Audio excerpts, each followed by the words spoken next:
Nous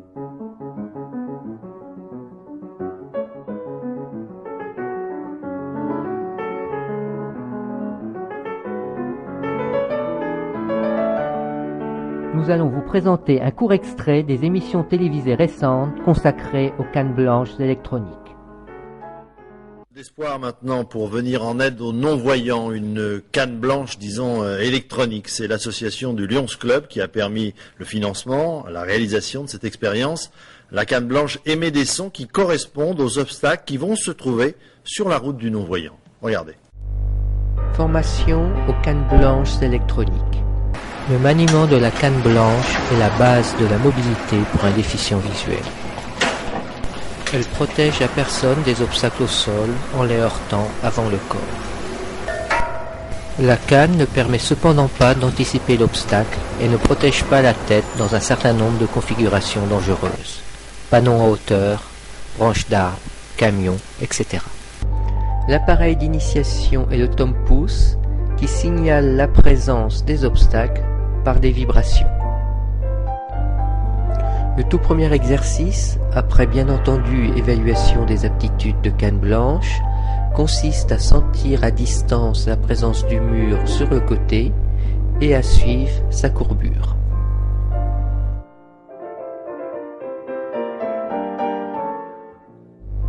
On demande par la suite de repérer les deux côtés d'un couloir large et de sentir le passage dégagé au centre.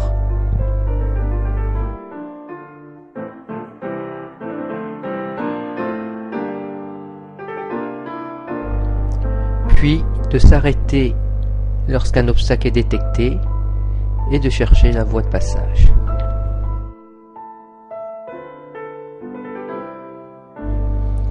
Nous sommes maintenant plus avancés dans l'initiation. La personne doit, sans casser le rythme de sa marche, éviter le caméraman qui est sur la trajectoire.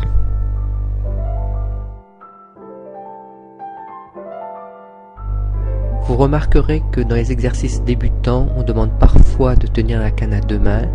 C'est pour mieux sentir sa direction qui est très importante dans le maniement des appareils.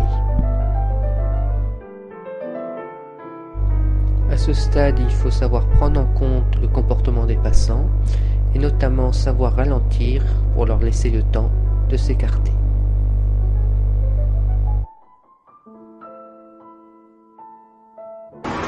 Pour anticiper les obstacles, deux solutions, le chien guide et les cannes électroniques. Le tome-pouce protège entièrement et permet d'anticiper l'obstacle grâce à un faisceau infrarouge portant à 3 mètres, large en hauteur et étroit en largeur.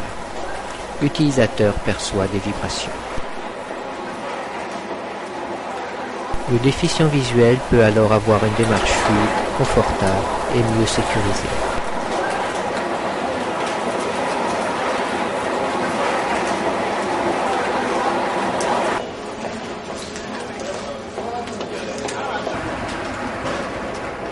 Le comportement des voyants est y compris anticipé.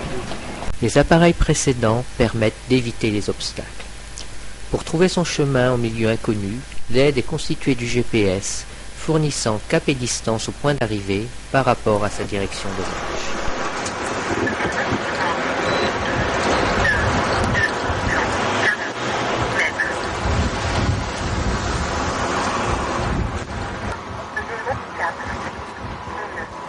Ah non, là, il me dit 1 heure. 1 heure à 500 mètres. On va partir par là, on va voir ce qu'il dit. Hein. Enfin, c'est plutôt 3 heures, là, mais 1 heure. 1 heure, faut que je traverse. Faire 1 heure.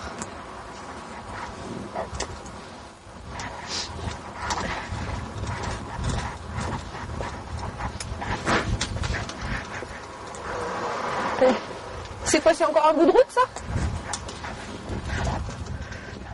Techniquement, les outils permettent d'aller à n'importe quelle destination inconnue en totale autonomie. Ceci n'est cependant réalisable en pratique qu'avec une très solide formation en locomotion afin d'être à même de gérer l'ensemble des difficultés de l'urbanisation et de la circulation. Cette formation est délivrée par un thérapeute spécialisé, l'instructeur de locomotion.